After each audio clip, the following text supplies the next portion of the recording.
The body of Jeremy Bowles was found this morning on a patch of wasteland in the East End at about 6:30 a.m., 5 days after he was reported missing.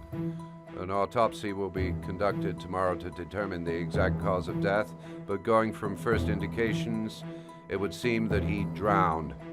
The state in which the body was found suggests the methodology of the origami killer.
PlayStation